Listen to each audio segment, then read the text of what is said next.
ओम नमो भगवते वासुदेवाय। 13वां अध्याय आगामी 7 मनवंतरों का वर्णन।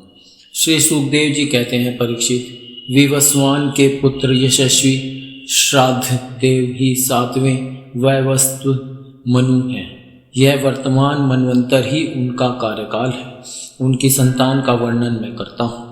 वैवस्व मनु के 10 पुत्र हैं। इक्ष्वाकु, नभग, दृष्ट, शर्याति, नरिष्यंत, नाभाग, दिष्ट, करुष, प्रषद और वसुमान।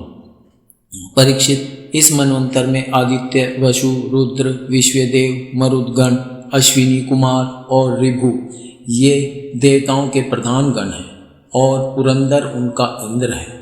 कश्यप, आत्रि, वशिष्ठ, विश्वामित्र, गौतम, जमदग्नि और भारद्वाज ये सप्तऋषि हैं। इस मनवंतर में भी कश्यप की पत्नी अदिति के गर्भ से आदित्यों के छोटे भाई वामन के रूप में विष्णु भगवान ने अवतार ग्रहण किया था।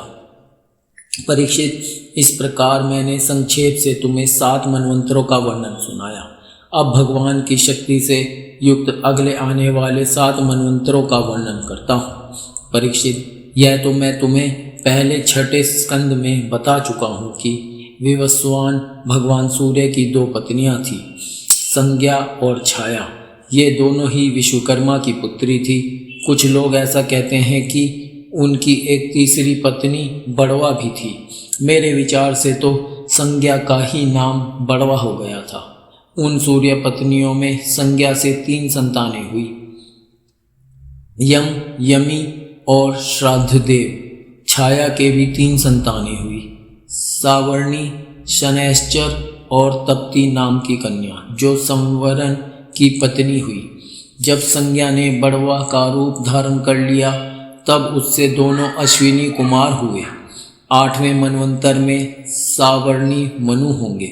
उनके पुत्र होंगे निर्मोक, वीरजस्क आदि। परीक्षित, उस समय श्रुतपा, विरजा और अमृतप्रभ नामक देवगण होंगे। इन देवताओं के इंद्र होंगे विरोचन के पुत्र बलि। विष्णु भगवान ने वामन अवतार ग्रहण करके इन्हीं से 3 पग पृथ्वी मांगी थी, परंतु इन्होंने उनको सारी त्रिलोकी दे दी। राजा बलि को एक बार तो भगवान ने बांध लिया था, परंतु फिर प्रसन्न होकर उन्होंने इनको स्वर्ग से भी श्रेष्ठ सूतल लोक का राज्य दे दिया।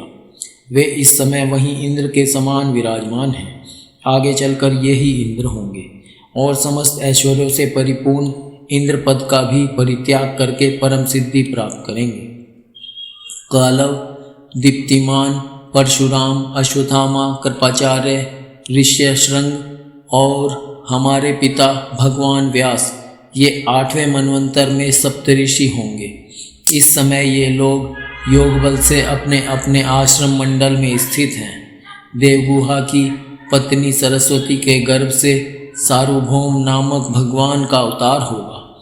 ये ही प्रभु पुरंदर इंद्र से स्वर्ग का राज्य छीनकर राजा बलि को दे देंगे। परीक्षित, वरुण के पुत्र दक्ष, सावर्णी 9वें मनु होंगे।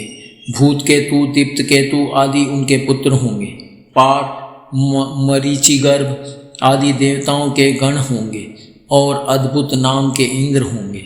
उस मनवंतर में द्युतिमान आदि सप्तऋषि होंगे। आयुष्मान की पत्नी अंबुधारा के गर्भ से ऋषभ के रूप में भगवान का कल अवतार होगा। अद्भुत नामक इंद्र उन्हीं की दी हुई त्रिलोकी का उपभोग करेंगे।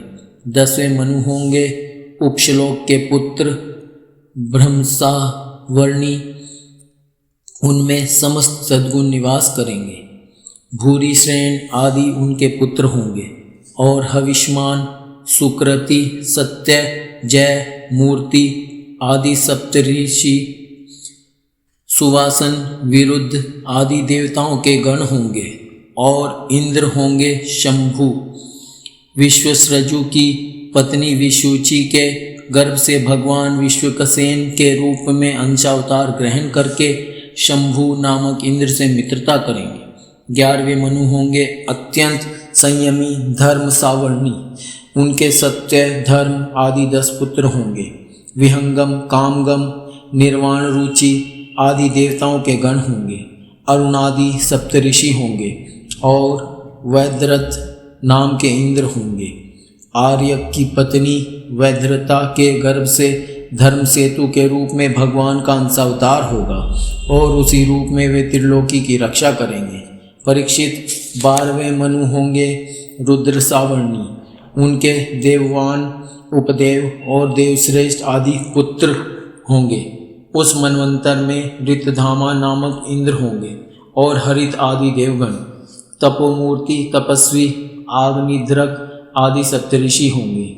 सत्यसहा की पत्नी सुनरता के गर्भ से स्वधाम के रूप में भगवान का अंशावतार होगा और उसी रूप में भगवान उस मनवंतर का पालन करेंगे। 13वें मनु होंगे परम जितेंद्रिय देव सावर्णी। चित्रसेन, विचित्र आदि उनके पुत्र होंगे। सुकर्म और सुत्राम आदि देवगण होंगे तथा इंद्र का नाम होगा दिवस्पति।